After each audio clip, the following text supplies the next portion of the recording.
नमस्कार दोस्तों, आप देख रहे हैं मार्डी क्रिएशन। आज के इस वीडियो में हम आपको बताएंगे आज की 25 बड़ी और महत्वपूर्ण खबरें। तो चलिए, बिना समय गंवाए शुरू करते हैं आज की पहली खबर। झारखंड के बिजली उपभोक्ताओं को लगा झटका, अब देना होगा ज्यादा बिल। झारखंड के बिजली उपभोक्ताओं को बड़ा झटका लगा है। राज्य विद्युत नियामक आयोग ने घरेलू और कमर्शियल दोनों तरह की बिजली की दरें बढ़ाने का फैसला किया है। शहरी घरेलू उपभोक्ताओं के लिए बिजली की दर 55 पैसे प्रति यूनिट बढ़ाई गई है, जबकि ग्रामीण घरेलू उपभोक्ताओं के लिए 50 पैसे प्रति यूनिट बढ़ाई गई है। झारखंड बिजली वितरण निगम लिमिटेड ने नियामक आयोग को राज्य में बिजली की दरों में 59% बढ़ोतरी का प्रस्ताव दिया था। प्रस्ताव पर सुनवाई के बाद आयोग ने वित्त वर्ष 2026-27 के लिए 6.12% की बढ़ोतरी करने का फैसला किया। राज्य विद्युत नियामक आयोग के अध्यक्ष नवतीन कुमार ने यह घोषणा करते हुए कहा है कि 1 अप्रैल 2026 से राज्य में शहरी घरेलू उपभोक्ताओं को अब 6 रुपये 85 पैसे प्रति यूनिट की जगह 7 रुपये 40 पैसे प्रति यूनिट देना होगा। इसी तरह ग्रामीण घरेलू उपभोक्ताओं को 6 रुपये 70 पैसे प्रति यूनिट की जगह अब 7 रुपये 20 पैसे प्रति यूनिट देना होगा। इस तरह शहरी इलाकों में रेट में 55 पैसे प्रति यूनिट की बढ़ोतरी हुई है, वहीं ग्रामीण घरेलू उपभोक्ताओं के लिए रेट में 50 पैसे प्रति यूनिट की बढ़ोतरी की गई है। गैस ईंधन संकट पर राष्ट्रीय स्तर पर हलचल। 27 मार्च को विज्ञान भवन में हाई लेवल की बैठक में शामिल होंगे मंत्री इरफान। देश में लगातार बढ़ती एलपीजी, पीएनजी और सीएनजी की कीमतों को लेकर अब केंद्र सरकार सक्रिय हो गई है। इसी क्रम में 27 मार्च को नई दिल्ली के विज्ञान भवन में एक हाई लेवल बैठक बुलाई गई है, जिसमें देश भर के राज्यों के मंत्री शामिल होंगे। यह बैठक केंद्रीय पेट्रोलियम और प्राकृतिक गैस मंत्री हरदीप सिंह पुरी और आवास एवं शहरी मामलों के मंत्री मनोहर लाल खट्टर की पहल पर आयोजित की जा रही है। बैठक का उद्देश्य बढ़ती गैस और ईंधन कीमतों पर नियंत्रण के उपाय तलाशना और राज्यों से फीडबैक लेना है। इस अहम बैठक में झारखंड का प्रतिनिधित्व राज्य के मंत्री डॉक्टर इरफान अंसारी करेंगे। उन्हें विशेष रूप से आमंत्रित किया गया है, जिससे यह साफ है कि राज्य की स्थिति को गंभीरता से लिया जा रहा है। सूत्रों के मुताबिक डॉक्टर इरफान अंसारी बैठक में झारखंड में गैस और ईंधन संकट की वास्तविक स्थिति पर विस्तृत रिपोर्ट पेश करेंगे। इसके साथ ही वे केंद्र सरकार से राहत देने और ठोस कदम उठाने की मांग भी करेंगे। रामनवमी में मौसम बनेगा चुनौती। झारखंड में 27 मार्च से बारिश व वज्रपात का अलर्ट। झारखंड के कई जिलों में आने वाले दिनों में मौसम का मिजाज बदलने वाला है। राज्य के अलग अलग हिस्सों में हल्की से मध्यम बारिश, गरज चमक और तेज हवा चलने की संभावना है। मौसम विभाग के अनुसार वर्तमान में एक टर्फ लाइन गंगेय पश्चिम बंगाल से दक्षिण छत्तीसगढ़ तक बनी हुई है, जिसका असर झारखंड के मौसम पर भी पड़ रहा है। मौसम विभाग ने बताया कि 27 मार्च से 29 मार्च के बीच राज्य के कई जिलों में गरज के साथ बारिश और वज्रपात होने की संभावना है और 27 मार्च को ही रामनवमी का पर्व है। ऐसे में बारिश जो है पूजा में खलल डाल सकता है। इस दौरान 30 से 40 किलोमीटर प्रति घंटे की रफ्तार से तेज हवा चल सकती है। खासकर पूर्वी सिंहभूम, पश्चिमी सिंहभूम, सरायकेला, खारसावा, सिमडेगा, दुमका, देवघर, जामताड़ा और गिरिडीह जैसे जिलों में इसका असर ज्यादा देखने को मिल सकता है। मौसम विभाग ने लोगों को सतर्क रहने की सलाह दी है। खासकर वज्रपात के दौरान खुले स्थानों में जाने से बचने को कहा गया है। वहीं 26 मार्च को आज मौसम मुख्य रूप से शुष्क बने रहने की संभावना है, जबकि रामनवमी को लेकर धनबाद में हाई अलर्ट। 47 थाना क्षेत्रों में विशेष निगरानी। रामनवमी पर्व शांति व सौहार्दपूर्ण माहौल में संपन्न कराने के लिए धनबाद जिला प्रशासन पूरी तरह से अलर्ट है। डीसी आदित्य रंजन, एसएसपी प्रभात कुमार व SDM law and order Hema Prasad ने संयुक्त आदेश जारी कर व्यापक सुरक्षा व प्रशासनिक व्यवस्था सुनिश्चित की है। प्रशासन ने 47 थाना क्षेत्रों को विशेष निगरानी में रखा है। वहीं 46 संवेदनशील क्षेत्रों में अतिरिक्त सतर्कता बरती जाएगी। जिले को धनबाद, कतरास, चिरकुंडा, तोपचांची, झरिया, गोविंदपुर व टुंडी यानी कि कुल 7 जोन में बांटा गया है। प्रत्येक जोन में जोनल दंडाधिकारी व पुलिस पदाधिकारी की प्रतिनियुक्ति की गई है। इसके अलावा सभी थाना व ओपी में मजिस्ट्रेट के साथ पुलिस पदाधिकारी तैनात रहेंगे। हजारीबाग में संदेहास्पद परिस्थितियों में नाबालिग लड़की का शव बरामद। परिजनों ने जताई सामूहिक दुष्कर्म के बाद हत्या की आशंका। हजारीबाग जिले के बिशुनगढ़ थाना क्षेत्र में बुधवार को संदेहास्पद परिस्थितियों में एक नाबालिग लड़की का छत विछत शव बरामद किया गया है। लड़की का शव बांस की झुरमुट के पास मिला है। घटना की जानकारी मिलते ही पुलिस घटनास्थल पर पहुंचकर जांच में जुट गई। बच्ची के पूरे शरीर पर चोट के गहरे निशान मिले हैं और उसके दांत तक तोड़ दिए गए हैं। घटनास्थल पर चारों ओर खून के छींटे बिखरे थे। मामले में परिजनों ने बच्ची के साथ सामूहिक दुष्कर्म के बाद हत्या की आशंका जाहिर की है। वही घटना के बाद पूरे इलाके में तनाव और भारी आक्रोश व्याप्त है। परिजनों के अनुसार लड़की मंगलवार की रात लगभग 8 बजे गांव में निकले मंगला जुलूस में शामिल हुई थी। उसके बाद वह अचानक लापता हो गई। जब काफी देर तक वह घर नहीं लौटी तो परिजनों ने उसकी खोजबीन शुरू की। पूरी रात ग्रामीण और परिजन उसे ढूंढते रहे, लेकिन उसका कहीं पता नहीं चला। बुधवार को घटना की सूचना मिलते ही बिशुनगढ़ पुलिस दल बल के साथ मौके पर पहुंची। मामले की गंभीरता को देखते हुए जिला मुख्यालय से फॉरेंसिक टीम और डॉग स्क्वाड को भी बुलाया गया। पुलिस ने घटनास्थल से कई महत्वपूर्ण साक्ष्य जुटाए हैं। शव को कब्जे में लेकर पोस्टमार्टम के लिए अस्पताल भेज दिया गया। पुलिस ने मामला दर्ज कर लिया है और सभी बिंदुओं पर जांच जारी है। चतरा में श्रद्धालुओं से भरी ट्रैक्टर ट्रोली पलटी। गया से कोलेश्वरी जा रहे दर्जनों लोग घायल। सोनबरसा गांव के पास हुआ हादसा। चतरा के हंटरगंज थाना क्षेत्र में बुधवार की शाम श्रद्धालुओं से भरी एक ट्रैक्टर ट्रोली अनियंत्रित होकर सड़क किनारे गड्ढे में पलट गई। इस हादसे में दर्जनों महिला और पुरुष गंभीर रूप से घायल हो गए। घटना सोनबरसा गांव के पास हुई, जिसके बाद स्थानीय ग्रामीणों और पुलिस ने राहत एवं बचाव कार्य शुरू किया। जानकारी के अनुसार बिहार के गया जिले के शेरघाटी थाना क्षेत्र के उचिरमा गांव निवासी पाचू मांझी का परिवार और उनके रिश्तेदार धार्मिक स्थल कोलेश्वरी पर्वत जा रहे थे। ट्रैक्टर हंटरगंज के जजुरो बाजार से कुछ दूरी पर स्थित सोनबरसा गांव के पास पहुंचा, तभी चालक ने वाहन पर से नियंत्रण खो दिया। अनियंत्रित ट्रैक्टर सड़क किनारे एक गहरे गड्ढे में जा गिरा, जिससे ट्रॉली में सवार दर्जनों लोग उसके नीचे दब गए और सभी घायल हो गए। घायलों में महिलाओं और बच्चों की संख्या अधिक है। घटना की सूचना मिलते ही हंटरगंज थाना पुलिस दल बल के साथ मौके पर पहुंची। पुलिस ने स्थानीय लोगों की मदद से सभी घायलों को मलबे से बाहर निकाला और तुरंत एम्बुलेंस व निजी वाहनों के जरिए नजदीकी अस्पताल सामुदायिक स्वास्थ्य केंद्र हंटरगंज पहुंचाया। फिलहाल चिकित्सकों की टीम घायलों के उपचार में जुटी हुई है। रामनवमी की शोभा यात्रा में भी नहीं जाएगी आपके घरों की बिजली। विभाग ने जारी कर दी एडवाइजरी।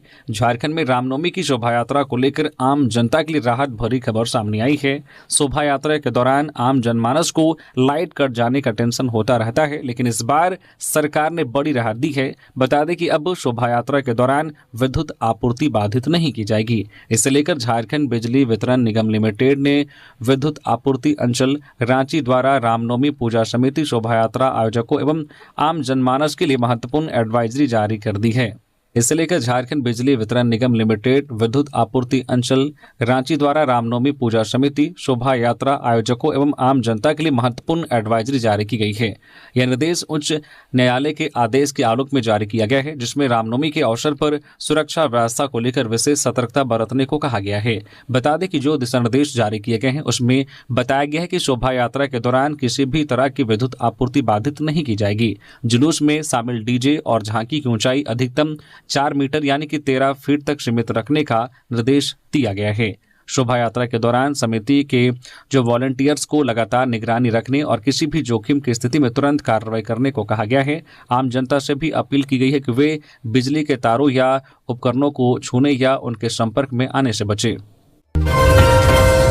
गुमला में दर्दनाक सड़क हादसा।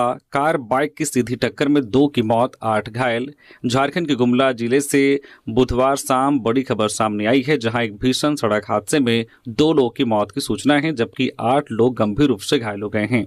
यह हादसा सिसई थाना क्षेत्र के साहू ढाबा के समीप हुआ, जहां कार और बाइक के बीच आमने सामने टक्कर हो गई। प्रत्यक्षदर्शियों के अनुसार टक्कर इतनी जोरदार थी कि मौके पर अफरा तफरी मच गई। हादसे के तुरंत बाद स्थानीय लोग मदद के लिए आगे आए और घायलों को बाहर निकालने का प्रयास किया। घटना की सूचना मिलते ही सिसई थाना प्रभारी नीरज कुमार पुलिस बल के साथ मौके पर पहुंचे। पुलिस ने स्थिति को संभालते हुए घायलों को तत्काल इलाज के लिए अस्पताल भिजवाया। घायलों को गुमला सदर अस्पताल में भर्ती कराया गया है, जहां उनका इलाज जारी है। कुछ की हालत गंभीर बताई जा रही है। पुलिस ने हादसे के कारणों की जांच शुरू कर दी है। शुरुआती जानकारी के मुताबिक तेज रफ्तार और लापरवाही इस घटना की वजह हो सकती है। हालांकि आधिकारिक पुष्टि जांच के बाद ही होगी। घटनास्थल पर क्षतिग्रस्त वाहनों को हटाकर यातायात बहाल किया गया है। सीएम हेमंत से महंत ओम प्रकाश सरन ने की मुलाकात, रामनवमी में शामिल होने का आमंत्रण।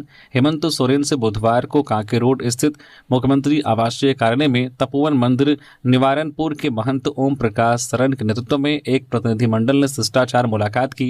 प्रतिनिधिमंडल में मंदिर समिति के सदस्य जय प्रणय कुमार वर्मा, अयोध्या दास एवं आशुतोष दास शामिल थे। इस दौरान प्रतिनिधिमंडल ने मुख्यमंत्री को आगामी 27 मार्च को आयोजित होने वाले रामनवमी महोत्सव में सपरिवार शामिल होने का आमंत्रण दिया। मुख्यमंत्री ने आमंत्रण को सहर्ष स्वीकार करते हुए सभी को रामनवमी की हार्दिक बधाई एवं शुभकामनाएं दी। इस अवसर पर मुख्यमंत्री ने राज्यवासियों से अपील की है कि इस पर्व को सद्भाव, भाईचारा और शांतिपूर्ण वातावरण बनाए ताकि समाज में एकता और सौहार्द बना रहे। रांची में एलपीजी संकट पर लोगों का फूटा गुस्सा, बेल बागान में किया सड़क जाम। राजधानी रांची के चुटिया बेल बागान इलाके में एलपीजी की किल्लत ने आम लोगों के सब्र का इम्तिहान लेना शुरू कर दिया है। हालात इतने बिगड़ गए हैं कि नाराज उपभोक्ता सड़कों पर उतर आए हैं और मुख्य सड़क को जाम कर विरोध जताया। खाली सिलेंडर लेकर पिछले 2 दिनों से लाइन में खड़े लोगों को गैस नहीं मिलने से आक्रोश बढ़ता गया और आखिरकार लोगों का गुस्सा फूट पड़ा। प्रदर्शन कर रहे उपभोक्ताओं का कहना है कि बार बार एजेंसी के चक्कर लगाने के बावजूद उन्हें सिर्फ आश्वासन ही मिल रहा है। स्थानीय निवासी रीना देवी ने बताया कि घर में छोटे बच्चे हैं, लेकिन 2 दिन से गैस नहीं मिलने के कारण खाना बनाना मुश्किल हो गया है, जिसके कारण बाहर का खाना खिलाना पड़ रहा है। वहीं राजेश कुमार ने कहा है कि हर बार यही समस्या होती है, एजेंसी कोई स्पष्ट जानकारी नहीं देती। महिलाओं ने विशेष रूप से नाराजगी जताते हुए कहा कि रसोई का पूरा काम ठप हो गया है। स्थानीय लोगों ने प्रशासन से जल्द हस्तक्षेप कर गैस आपूर्ति सुचारू करने और एजेंसी की कार्यप्रणाली की जांच कराने की मांग की है ताकि आम लोगों को जल्द राहत मिल सके और स्थिति सामान्य हो सके। रामनवमी को लेकर पलामू में डीसी एसपी के नेतृत्व में निकाला गया फ्लैग मार्च, इंटरस्टेट बॉर्डर पर हाई लेवल मीटिंग। रामनवमी के जुलूस को लेकर पलामू के इलाके में सुरक्षा व्यवस्था कड़ी कर दी गई है। पलामू डीसी समीरा एस और एसपी रेशमा रमेशन के नेतृत्व में बुधवार को फ्लैग मार्च निकाला गया। यह फ्लैग मार्च पलामू के चैनपुर और मेदिनीनगर के संवेदनशील इलाकों से होकर गुजरा। फ्लैग मार्च में बड़ी संख्या में पुलिस जवान शामिल थे। वहीं रामनवमी को लेकर पलामू के हरिहरगंज में इंटरस्टेट पुलिस की बैठक हुई, जिसमें पलामू और बिहार के औरंगाबाद के सीनियर अधिकारी मौजूद थे। दरअसल हरिहरगंज के इलाके में बिहार के औरंगाबाद से होकर रामनवमी का जुलूस निकलता है, जबकि पलामू का रामनवमी जुलूस बिहार के औरंगाबाद के इलाके से होकर गुजरता है। इंटरस्टेट पुलिस की बैठक के बाद झारखंड बिहार सीमा पर फ्लैग मार्च निकाला गया, जिसमें बड़ी संख्या में पुलिस पदाधिकारी और जवान शामिल हुए। रामनवमी को लेकर जिला प्रशासन की ओर से तैयारी पूरी कर ली गई है और सभी इलाकों में दंडाधिकारियों और जवानों को तैनात कर दिया गया है। इस मौके पर पलामू डीसी समीरा एस ने बताया कि रामनवमी को लेकर तैयारी पूरी कर ली गई है। इसी कड़ी में फ्लैग मार्च निकाला गया है। प्रशासन सभी के साथ है और सौहार्दपूर्ण एवं शांतिपूर्ण वातावरण में रामनवमी की तैयारी है। झारखंड हाईकोर्ट का बड़ा फैसला, होमगार्ड भर्ती दौड़ परीक्षा पर रोक, रिजल्ट जारी करने पर भी पाबंदी। झारखंड में होमगार्ड भर्ती प्रक्रिया को लेकर बड़ा घटनाक्रम सामने आया है। झारखंड उच्च न्यायालय ने भर्ती से जुड़ी दौड़ परीक्षा पर तत्काल प्रभाव से रोक लगा दी है। साथ ही स्पष्ट कर दिया है कि अदालत की अनुमति के बिना अंतिम परिणाम जारी नहीं किया जाएगा। यह आदेश न्यायमूर्ति आनंदा सेन की अदालत ने सुनवाई के दौरान पारित किया, जिससे राज्य भर में चल रही भर्ती प्रक्रिया पर असर पड़ना तय माना जा रहा है। यह मामला सिकेंद्र मुर्मू बनाम झारखंड राज्य एवं अन्य से जुड़ा है, जिसमें याचिकाकर्ताओं ने भर्ती प्रक्रिया को लेकर आपत्ति जताई थी। सुनवाई के बाद अदालत ने राज्य सरकार को निर्देश दिया है कि वह इस मामले में अपना पक्ष रखते हुए काउंटर एफिडेविट दाखिल करे। कोर्ट ने भी यह स्पष्ट किया है कि जब तक आगे की अनुमति नहीं मिलती है, तब तक किसी भी प्रकार का अंतिम परिणाम प्रकाशित नहीं किया जाएगा। एसआईआर को लेकर मुख्य निर्वाचन पदाधिकारी ने की बैठक, जिलों के उप निर्वाचन पदाधिकारियों को दिए ये दिशा निर्देश। झारखंड में अप्रैल महीने में होने वाले एसआईआर को लेकर बुधवार को मुख्य निर्वाचन पदाधिकारी के रवि कुमार ने राज्य के सभी जिलों के उप निर्वाचन पदाधिकारियों के साथ बैठक की। ऑनलाइन बैठक के दौरान सीईओ ने निर्देश देते हुए कहा है कि मतदाताओं के घरों तक उनके मतदान केंद्र के बीएलओ की जानकारी वाले स्टिकर लगाने के कार्य में तेजी लाएं, ताकि मतदाता सूची के गहन पुनरीक्षण के क्रम में सभी मतदाताओं को उनके बीएलओ से संपर्क करने में आसानी हो सके। उन्होंने आगे बताया कि वैसे मतदाता जिनका अभी भी मतदाता सूची के विगत गहन पुनरीक्षण से वर्तमान मतदाता सूची में मैपिंग नहीं हो सका है, वे ACI नेट के बुक ए कॉल फीचर का इस्तेमाल करते हुए अपने मतदाता केंद्र के BLO से संपर्क कर सकते हैं। भारत निर्वाचन आयोग द्वारा अप्रैल के दूसरे सप्ताह में झारखंड में SIR की शुरुआत करने की घोषणा होने की संभावना है। इससे पहले राज्य को सभी प्रारंभिक तैयारी पूरी करने के निर्देश दिए गए हैं। उपराष्ट्रपति CP राधाकृष्णन के रांची दौरे को लेकर प्रशासन अलर्ट, सुरक्षा के व्यापक इंतजाम, ट्रैफिक प्लान भी तैयार। उपराष्ट्रपति CP राधाकृष्णन 28 मार्च को रांची दौरे पर रहेंगे। अपने इस एक दिवसीय दौरे के दौरान वह Indian institute of management IIM Ranchi के दीक्षांत समारोह में मुख्य अतिथि के रूप में शामिल होंगे। कार्यक्रम में भाग लेने के बाद उपराष्ट्रपति उसी दिन शाम को दिल्ली लौट जाएंगे। निर्धारित कार्यक्रम के अनुसार उपराष्ट्रपति 28 मार्च की सुबह करीब 10 बजे रांची एयरपोर्ट पहुंचेंगे। वहां से वह हेलीकॉप्टर के माध्यम से खूंटी जिले के उलिहातू जाएंगे, जहां वह भगवान बिरसा मुंडा की जन्मस्थली पर उनकी प्रतिमा पर माल्यार्पण कर श्रद्धांजलि अर्पित करेंगे। उलिहातू से लौटने के बाद वह लोक भवन जाएंगे, जहां उनके लिए दोपहर भोजन की व्यवस्था की गई है। इसके बाद वह IIM रांची पहुंचकर दीक्षांत समारोह में शामिल होंगे और छात्र छात्राओं को संबोधित करेंगे। उपराष्ट्रपति के इस दौरे को लेकर जिला प्रशासन पूरी तरह से अलर्ट है और सुरक्षा व्यवस्था के पुख्ता इंतजाम किए गए हैं।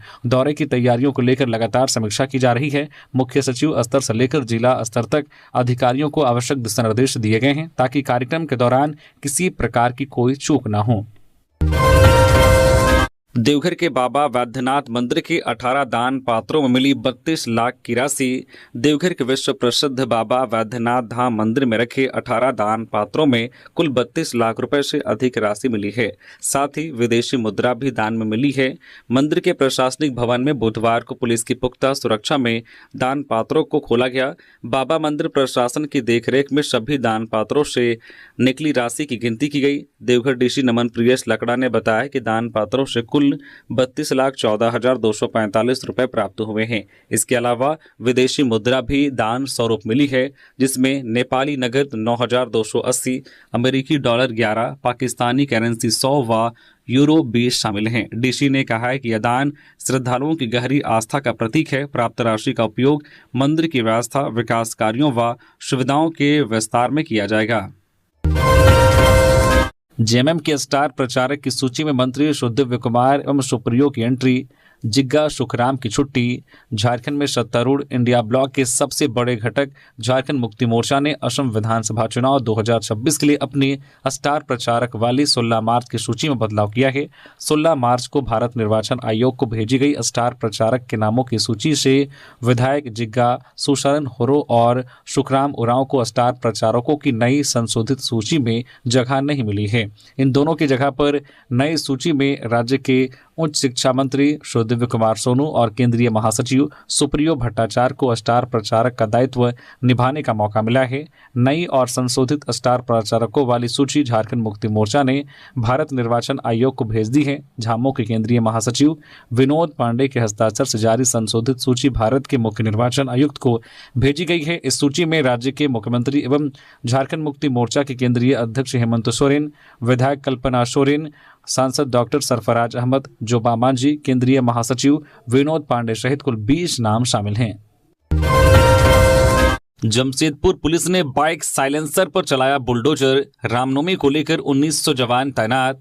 पुलिस ने पहली बार बड़ा फैसला लेते हुए 150 से ज्यादा मॉडिफाइड साइलेंसर पर बुलडोजर चलाकर उसे नष्ट किया है। जमशेदपुर के सिटी एसपी ने बताया कि शहर में अब मॉडिफाइड साइलेंसर लगाकर गाड़ी चलाने वालों को चिन्हित किया जा रहा है, जबकि रामनवमी में इस बार लॉ एंड ऑर्डर बनाए रखने के लिए 1900 जवानों की तैनाती रहेगी। जमशेदपुर पुलिस ने रामनवमी शांति और सौहार्दपूर्ण तरीके से मनाने को लेकर व्यापक तैयारी कर ली है। रामनवमी में शहर के चप्पे चप्पे पर विधि व्यवस्था बनाए रखने के लिए व्यापक संख्या में जवानों की तैनाती रहेगी। वहीं जमशेदपुर पुलिस ने ट्रैफिक नियम का उल्लंघन करने वालों और बाइक में मॉडिफाइड साइलेंसर लगाकर उत्पात मचाने वालों पर पहली बार कड़ी कार्रवाई की गई है। शहर के अलग अलग थाना क्षेत्र में चलाए गए अभियान के तहत जब्त किए गए साइलेंसर पर बुलडोजर चलाकर सख्त संदेश दिया गया है। जमशेदपुर पुलिस ने मॉडिफाइड साइलेंसर के खिलाफ चलाए जा रहे अभियान के तहत अब तक कुल 150 से अधिक बाइकों के मॉडिफाइड साइलेंसर जब्त किए गए हैं। इन साइलेंसरों को सार्वजनिक रूप से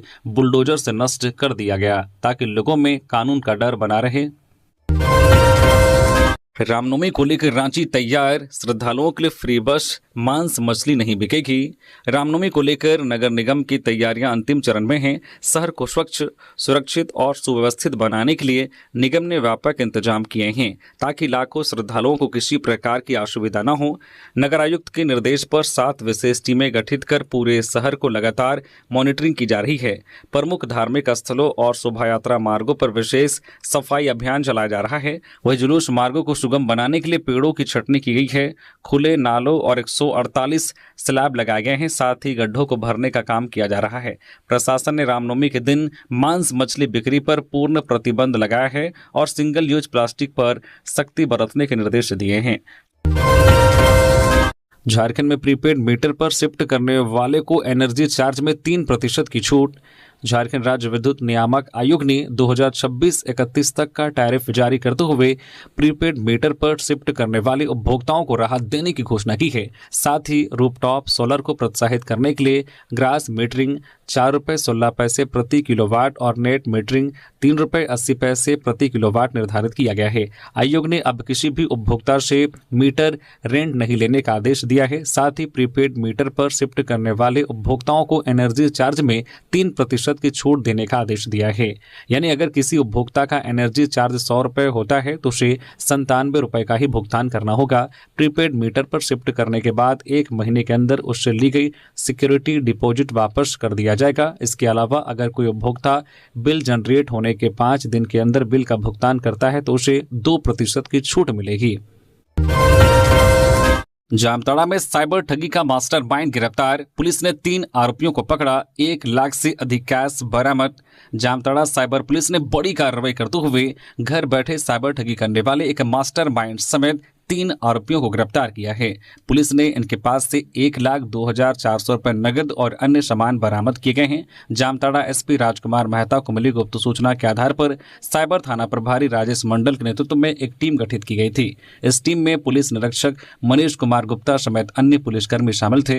टीम ने बिंदा पाथर थाना अंतर्गत पगला मोड़ के पास से राहुल गौराई 30 वर्षीय और नयन मंडल 27 वर्षीय को ठगी करते हुए पकड़ा। दूसरी सूचना नारायणपुर थाना क्षेत्र के झिलुआ गांव से मिली। छापेमारी टीम ने वहां से जगदीश मंडल 29 वर्षीय को उसके घर से गिरफ्तार किया। उसके पास से 1,02,400 रुपए नगद, 6 mobile phone, 8 SIM card, 1 ATM card और 1 मोटरसाइकिल बरामद की गई है। ये सभी अपराधी जो है एलपीजी सिलेंडर का लिंक भेजकर लोगों को झांसा देते थे और उनके बैंक खातों से पैसे निकाल लेते थे। रांची में सीबीआई की बड़ी कार्रवाई, रेलवे के चीफ कॉमर्शियल इंस्पेक्टर 50,000 घूस लेते रंगे हाथ गिरफ्तार। रांची में भ्रष्टाचार के खिलाफ केंद्रीय जांच ब्यूरो सीबीआई ने बड़ी कार्रवाई करते हुए रेलवे के chief commercial inspector Himanshu Shekhar को 50,000 रुपए घूस लेते रंगे हाथ गिरफ्तार किया है। इस कार्रवाई के बाद रेलवे विभाग में हड़कंप मच गया है। बताया जा रहा है कि आरोपी अधिकारी एक ठेकेदार का लंबित बिल पास कराने के बदले रिश्वत की मांग कर रहा था। सीबीआई की टीम ने सुनियोजित जाल बिछाकर उसे रंगे हाथ पकड़ लिया। इस पूरे मामले की शुरुआत ठेकेदार अजय त्यागी की शिकायत से हुई। उन्होंने सीबीआई को लिखित रूप से बताया है कि उनका 8,50,000 रुपए का बिल बकाया है, जिसे पास कराने के लिए हिमांशु शेखर 50,000 रुपए की रिश्वत मांग रहा है। शिकायत में यह भी आरोप लगाया गया है कि घूस की रकम में सीनियर डीसीएम सुची सिंह की भी हिस्सेदारी बताई जा रही है। जमशेदपुर में ब्राउन शुगर के साथ एक आरोपी गिरफ्तार, एनडीपीएस एक्ट के तहत मामला दर्ज, पुलिस कर रही आरोपी नेटवर्क की जांच। जमशेदपुर पुलिस ने नशे के खिलाफ चलाए जा रहे अभियान में एक बड़ी सफलता हासिल की है। पुलिस ने गुप्त सूचना के आधार पर कार्रवाई करते हुए एक आरोपी को गिरफ्तार किया और उसके पास से 5.01 ग्राम ब्राउन शुगर बरामद की है। यह कार्रवाई एनडीपीएस एक्ट के तहत की गई है।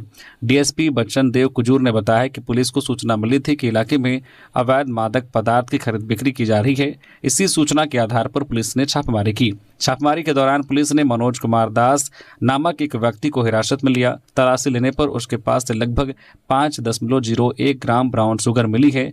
पुलिस ने मौके से आरोपी मनोज कुमार दास को गिरफ्तार कर लिया है। पूर्वी सिंहभूम के बहरागोड़ा में स्वर्णरेखा में थमा मौत का साया, सेना ने बम को किया डिस्फ्यूज। बहरागोड़ा प्रखंड में पिछले कुछ दिनों से फैला दहशत का माहौल बुधवार को समय समाप्त हो गया, जब भारतीय सेना के बम निरोधक दस्ते ने नागोड़साई स्थित स्वर्णरेखा नदी और एक रिहायशी मकान में मिले जिंदा बम को सफलतापूर्वक नष्ट कर दिया। बुधवार दोपहर जब आसमान धमाकों की गूंज से थर्राया तो यह किसी तबाही की नहीं बल्कि सुरक्षा और विजय की गूंज थी। नदी की तलहटी में मिला शक्तिशाली बम और गांव के एक घर में मौजूद दूसरे विस्फोटक को निष्क्रिय करना सेना के लिए एक बड़ी चुनौती थी। बुधवार दोपहर को सेना के बम निरोधक दस्ते ने मोर्चा संभाला। सुरक्षा की दृष्टि से सेना ने एक निश्चित रेडियस दूरी तय की थी, जिसके बाद आम जनता को खड़ा कर दिया गया था। जैसे ही सेना ने नियंत्रित विस्फोट किया, धूल का गुब्बारा आसमान छूने लगा। रांची में गैस सिलेंडर कालाबाजारी पर बड़ा एक्शन, छापेमारी में रिफिलिंग मशीन समेत सामान जब्त। रांची जिला प्रशासन ने गैस सिलेंडरों की कालाबाजारी के खिलाफ बड़ी कार्रवाई करते हुए ईदल हाथू इलाके में छापेमारी की। इस दौरान एक मकान से अवैध रूप से गैस सिलेंडरों का भंडारण और रिफिलिंग किए जाने का खुलासा हुआ। प्रशासनिक टीम ने मौके से कई सिलेंडर, रिफिलिंग मशीन और अन्य उपकरण जब्त किए हैं। यह कार्रवाई घरेलू और व्यावसायिक LPG सिलेंडरों की किल्लत और लगातार मिल रही कालाबाजारी की शिकायतों के बीच की गई है। उपायुक्त सह जिला दंडाधिकारी मंजूनाथ भजंत्री के निर्देश पर जिले में निगरानी और सख्ती बढ़ा दी गई है। 5 वर्षों से कार्यरत अनुबंध कर्मियों को नियमित करने की मांग। झारखंड चिकित्सा एवं जन स्वास्थ्य कर्मचारी संघ देवघर के बैनर तले अनुबंध ANM संघ की बैठक संघ कार्यालय में हुई। अध्यक्षता झारखंड चिकित्सा एवं जन स्वास्थ्य कर्मचारी संघ के जिला अध्यक्ष मनोज कुमार मिश्रा ने की। बैठक में ANM को नियमित करने के लिए कर्मचारी चयन आयोग परीक्षा पर विचार विमर्श किया गया। साथ ही 5 वर्ष से अधिक समय से अनुबंध पर कार्यरत सभी कर्मचारियों के प्राथमिकता के आधार पर नियमित करने की मांग करने का निर्णय लिया गया। जिला अध्यक्ष मनोज कुमार मिश्रा ने कहा है कि यदि मांग पर जिला प्रशासन व सरकार ने ध्यान नहीं दिया तो आंदोलन का दरवाजा खटखटाने पर विचार किया जाएगा। यह बात सामने आई है कि जब ANM के लिए निर्धारित योग्यता मैट्रिक है तो इंटर वालों को 20 नंबर का प्रावधान क्यों किया गया है। ऐसा करना पुराने अनुबंध कर्मचारियों की छंटनी की साजिश है। बैठक में कार्य मूल्यांकन के आधार पर मानदेय में 5 से 8% बढ़ोतरी करने व इसे लागू वित्त वर्ष में चालू करने की मांग की गई है। रांची पुलिस रामनवमी पर हाई अलर्ट, रूट मैप से लेकर उपद्रवी तत्व भी किए गए चिन्हित। रामनवमी के पावन पर्व को शांतिपूर्ण ढंग से मनाने के लिए रांची प्रशासन पूरी तरह से मुस्तैद है। ईद और सरहुल को बेहतर तरीके से संपन्न करवाने के बाद अब जिला पुलिस और प्रशासन रामनवमी की तैयारियों को अंतिम रूप देने में लगे हुए हैं। झारखंड की राजधानी रांची में हर वर्ष बड़े ही शांति और भव्यता के साथ रामनवमी का पर्व मनाया जाता है। इस वर्ष भी इसी परंपरा को कायम रखने के लिए रांची पुलिस और प्रशासन अपनी तैयारियों में युद्ध स्तर पर जुटा हुआ है। रांची में भव्य शोभा यात्राओं और उत्साह की तैयारियों के बीच संवेदनशीलता को देखते हुए हाई अलर्ट जारी किया गया है। अब तक रांची के सभी थाना क्षेत्रों में 1200 उपद्रवियों की पहचान कर ली गई है, जिनके खिलाफ प्रिवेंटिव एक्शन लिया जा रहा है। रामनवमी का त्यौहार रांची में हमेशा उत्साह के साथ मनाया जाता है।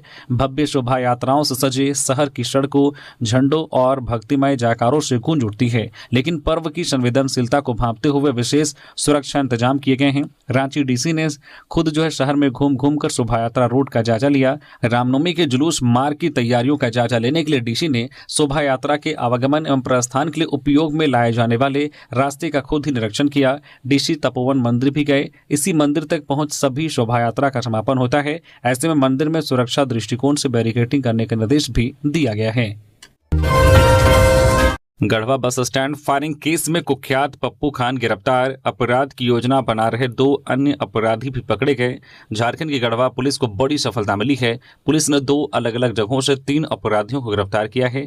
एक मामला बस स्टैंड में फायरिंग से जुड़ा है तो दूसरा मामला अपराध की योजना बनाने का है। दोनों मामले में पुलिस ने देशी कट्टा बरामद किया है। साथ ही बस स्टैंड में फायरिंग मामले में पकड़े गए आरोपी की पुलिस ने शहर में परेड भी कराई है। इसकी पुष्टि गढ़वा SP अमन कुमार ने की है। SP ने बताया कि अंतर्राज्यीय बस स्टैंड में 23 मार्च की मध्यरात्रि कुख्यात अपराधी पप्पू खान उर्फ शहीद अली खान ने अपने अन्य 2 साथियों के साथ मिलकर फायरिंग की थी। इस दौरान अपराधियों ने छत्तीसगढ़ के बस के कर्मचारी से मारपीट करते हुए रंगदारी की मांग की थी। मामले में पुलिस ने त्वरित कार्रवाई करते हुए महज 12 घंटे में मुख्य आरोपी को उचरी से गिरफ्तार कर लिया। आरोपी के पास से एक देशी कट्टा और जिंदा कारतूस बरामद किया गया है। वही घटना में शामिल 2 अन्य आरोपी अभी भी फरार चल रहे हैं। वही दूसरे मामले में पुलिस ने गुप्त सूचना के आधार पर शहर के नगवा मोहल्ले में अपराध की योजना बनाते हुए 2 अपराधियों को गिरफ्तार किया है। गिरफ्तार अपराधियों के पास से एक देशी कट्टा बरामद किया गया है। गिरफ्तार अपराधियों में आदित्य कुमार पर जिले के विभिन्न थानों में कुल 2 मामले दर्ज हैं, जबकि दूसरे अपराधी अजीत कुमार पर कुल 7 मामले दर्ज हैं। एसपी ने कहा है कि दोनों मामलों में अपराधियों की गिरफ्तारी में शामिल सभी पुलिस पदाधिकारियों और जवानों को रिवॉर्ड दिया जाएगा। खूंटी में नशा तस्करी पर बड़ा प्रहार। 39.78 किलो डोडा और 6.32 किलो अफीम के साथ 4 तस्कर गिरफ्तार। मादक पदार्थों की तस्करी के खिलाफ खूंटी पुलिस ने बड़ी कार्रवाई की है।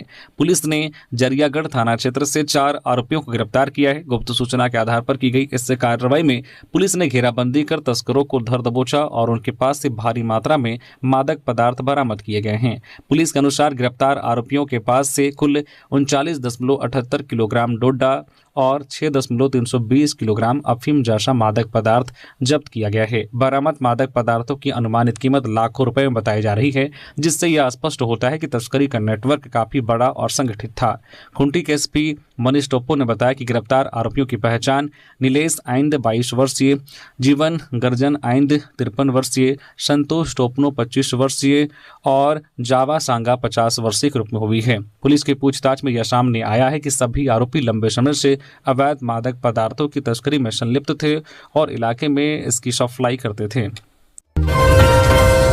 रांची यूनिवर्सिटी ने बदली रामनवमी छुट्टी की तारीख, अब 27 मार्च को अवकाश। रांची विश्वविद्यालय प्रशासन ने रामनवमी के अवसर पर घोषित अवकाश की तिथि में आंशिक संशोधन किया है।